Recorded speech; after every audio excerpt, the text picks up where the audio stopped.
سيدنا ومولانا محمد وعلى آل سيدنا ومولانا محمد.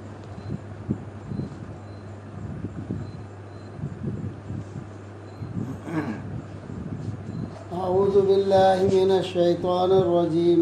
بسم الله الرحمن الرحيم.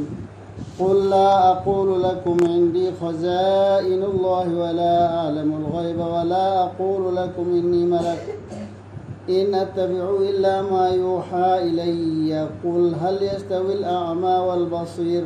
أفلا تتفكرون. وأنذر به الذين يخافون أن يحشروا إلى ربهم ليس لهم من دونه ولي ولا شفيع لعلهم يتقون. ولا تطرد الذين يدعون ربهم بالغداة والعشي يريدون وجهه ما عليك من حسابهم من شيء وما من حسابك عليهم من شيء فتطردهم فتكون من الظالمين. وكذلك فتنا بعضهم ببعض ليقولوا أهؤلاء من الله عليهم من بيننا أليس الله بأعلم بالشاكرين. وإذا جاءك الذين يؤمنون بآياتنا فقل سلام عليكم كتب ربكم على نفسه الرحمة أنه من عمل منكم سوءا بجهالة ثم تاب من بعده وأصلح فأنه غفور رحيم. وكذلك نفصل الآيات ولتستبين سبيل المجرمين. قل إني نهيت أن أعبد الذين تدعون من دون الله قل لا أتبع أهواءكم قد ضللت إذا وما أنا من المهتدين. قل إني على بينة من ربي وكذبتم به ما عندي ما تستعجلون به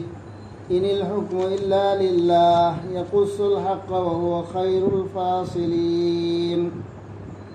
قل لو أن عندي ما تستعجلون به لقضي الأمر بيني وبينكم والله أعلم بالظالمين. وعنده مفاتح الغيب لا يعلمها إلا هو ويعلم ما في البر والبحر وما تسقط من ورقة إلا يعلمها ولا حبة في ظلمات الأرض ولا رطب ولا يابس إلا في كتاب مبين. سورة الأنعام نمبر 50.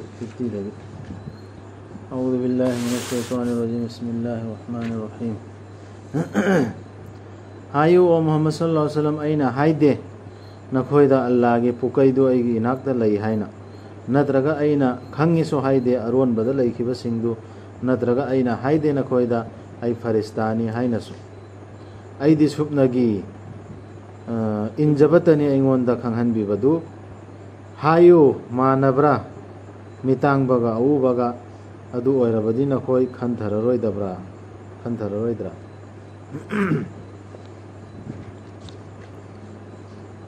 مسيگي پامبينا هذه قرآن سيگي پامبينا چكسين نبا هايو نومدي مخويگي رب کی ممانگدا مخويبو پولپ خمجين بيگني هايبگي کی جبسين أدودا مرمدي نميت أدودا كنا ليروي مخويگي كي دميد هار كانا كي بميدو أدودي تبليتو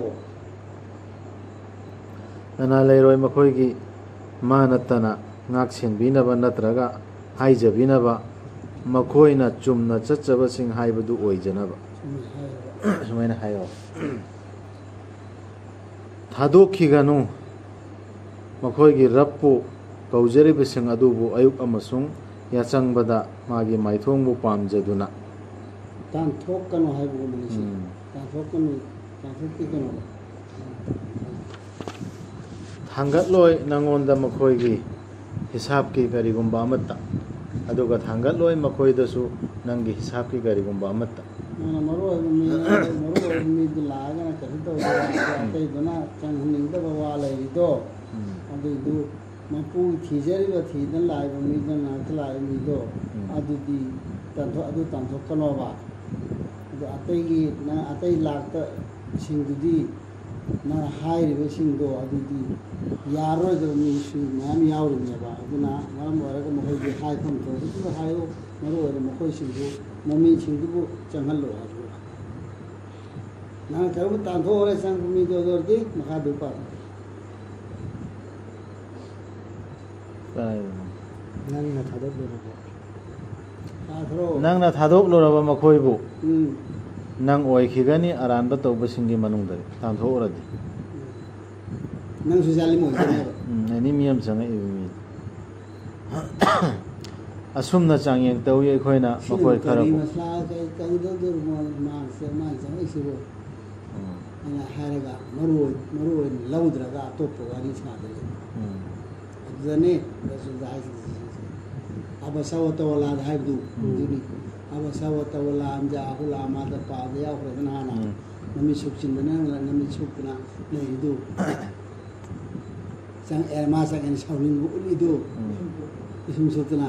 ꯑꯩꯅ ꯍꯥꯏꯕꯗꯨ ꯑꯕꯁꯥ ꯋꯇꯋꯜꯂꯥ ꯑꯁꯨꯝꯅ ꯆꯥꯡꯌꯦꯡ ꯇꯧꯏ ꯑꯩꯈꯣꯏꯅ ꯃꯈꯣꯏ ꯈꯔꯕꯨ ꯑꯇꯣꯞꯄ ꯈꯔꯒꯤ ꯄꯥꯝꯕꯩꯅ ꯑꯗꯨꯅ ꯃꯈꯣꯏꯅ ꯍꯥꯏ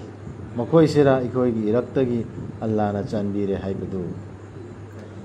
ꯑꯜꯂꯥꯍꯅ ꯍꯦꯟꯅ ꯈꯪꯕ ꯅꯠꯇꯕꯔꯥ ꯇꯧꯕꯤꯃꯜ ꯈꯪꯕꯁꯤꯡꯕꯨ ꯑꯃꯒ ꯑꯃ ꯐꯤꯇꯅꯥꯁꯤ ꯇꯧꯔꯒ ꯐꯤꯇꯅꯥꯁꯤ ꯇꯧꯔꯛꯀꯅ ꯑꯁꯨꯝꯕ ꯂꯩꯕꯅ ꯍꯥꯏꯕꯗꯨ ꯑꯗꯨ ꯆꯥꯡꯌꯦꯡ ꯇꯧꯔꯤꯅꯦꯕ ꯑꯩꯈꯣꯏꯒꯤ ꯑꯌꯥꯠꯁꯤꯡꯕꯨ ꯊꯥꯖꯔꯕꯁꯤꯡꯗꯨꯅ ꯅꯉꯣꯟꯗ ꯂꯥꯛꯄꯗ ꯍꯥꯏ ꯁꯥꯟꯇꯤ ꯑꯣꯏꯁꯅꯨ ꯅꯈꯣꯏꯗ ꯁꯂꯥꯝ ꯇꯧꯋꯦꯕ ꯏꯊꯣꯛꯄꯤꯈ꯭ꯔꯦ ꯍꯥꯏꯌꯣ ꯂꯥꯛꯄꯗ ꯍꯥꯏꯌꯨ ꯁꯥꯟꯇꯤ ꯑꯣꯏꯁꯅꯨ ꯁꯂꯥꯝ ꯍꯥꯏꯌꯣ ꯏꯊꯣꯛꯄꯤꯈ꯭ꯔꯦ ꯅꯈꯣꯏꯒꯤ ꯔꯕꯅ ꯃꯁꯥꯒꯤ ꯃꯊꯛꯇ ꯃꯊꯧ ꯑꯃ ꯑꯣꯏꯅ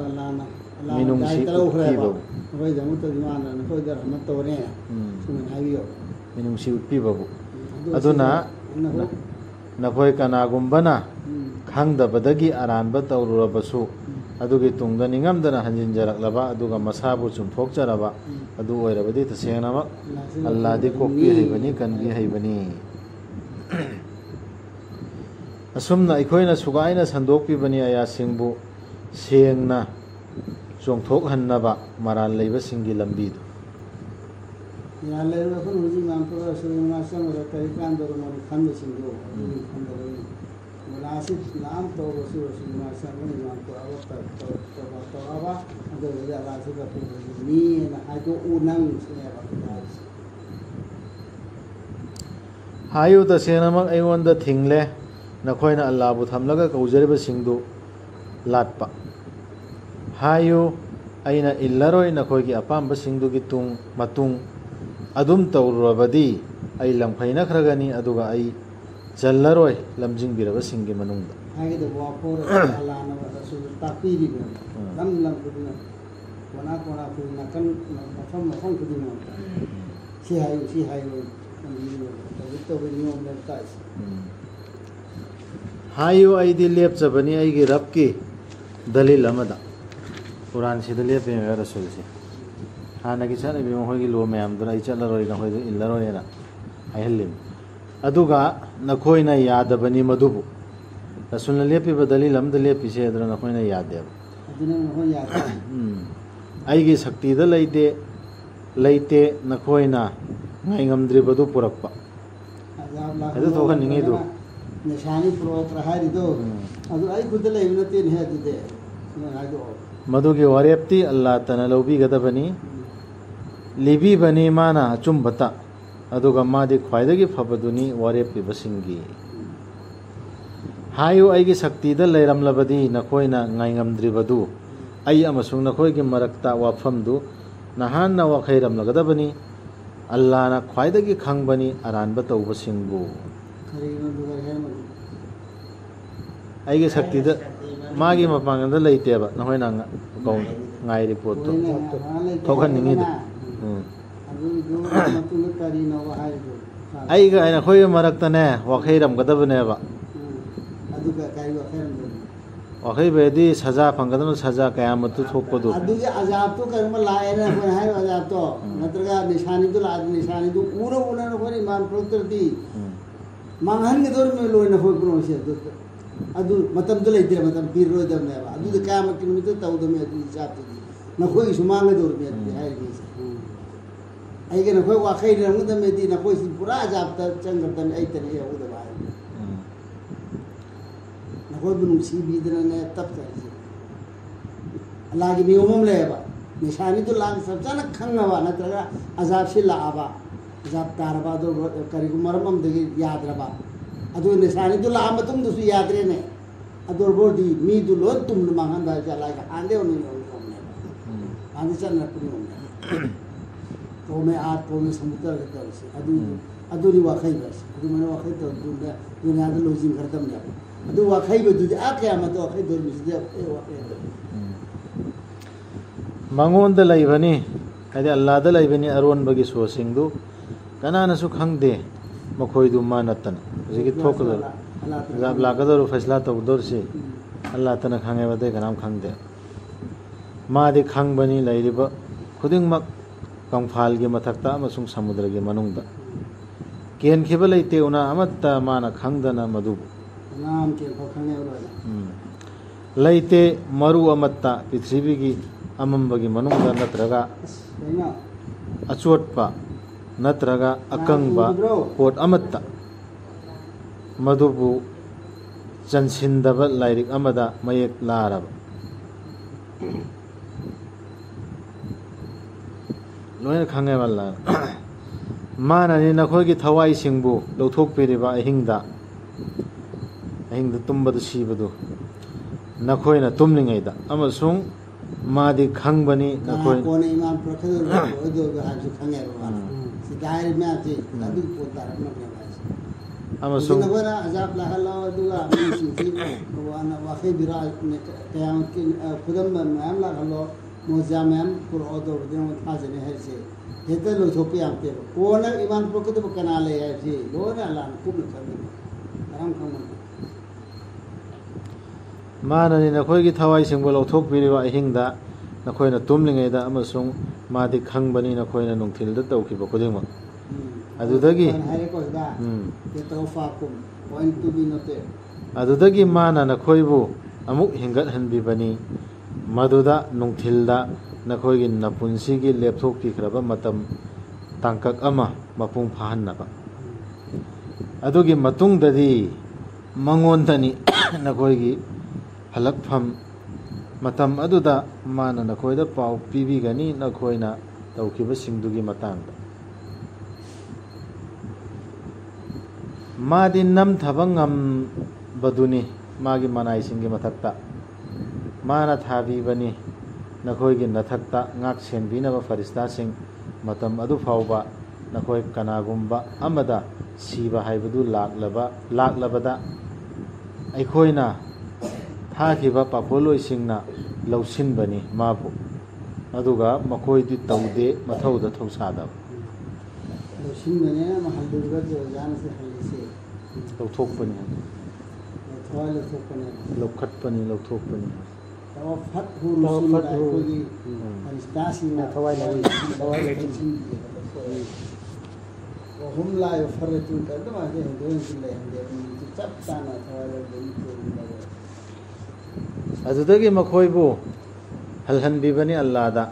मखोयगी ngak senbiba mapu अदुदा येंगु मागिनी वयेनबिबगी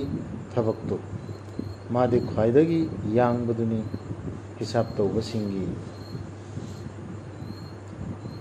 हायो कनाना कनबिबगे नखोयबु कंफाल अमदि समुद्रगी अमंबसिंगी खुदोंग थीबदगी नखोयना माबु कौजखिबदा पिक्चर नोंजना अमसुंग लोनना कनबीरबदी माना नखोयबु मसिदगी सोइदना कनबीरबदी एखोयबु कनबीरबदी माना एखोयबु सिमसिदगी सोइदना ओइजगे एखोय तौबीमल खंगबसिंग हाइपांद कनबी एखोय सोइदना हाइबि यारनि शुक्रिया दा तौरनि ना हाइदना कनबीर हायो अल्लाहननि नखोयबु कनबीबदु अदु मदुदगी अमसुंग अवाबा खुदिंगदगी दुमाना होय दो अगे कनबीर सुमानानि तो अवाबा खुदिंगदे कनबीर सुमानानि कनाम कनते बुजुर्ग सिंगन मते अदुबु मखोयना अदुम मागी लेमानबा पुथोगी अदुसो अदुम अतोप लाले बुजुर्ग ला खुंचता लापगी वारी तुने सी तेन इबवान हायो ngambani madi hayu ngambani madi na khoida dandi tharakpa na khoi na thak tagi natraga matang sidagi handak ki sidagi ai bi iko hingan bi bataradi hai nang na ai ja ala dane tam do di ala ka tan singe ya ba ta ta nang na tam bi da ka nang ka bi ne ma hai matu munau to zor matang de ai man pura ya hai ri be hayo adu amka ala ma kha hai adu tanate ma ko awa khud mut kali se ai tan ni kanam da kan mante no devi devta anu kan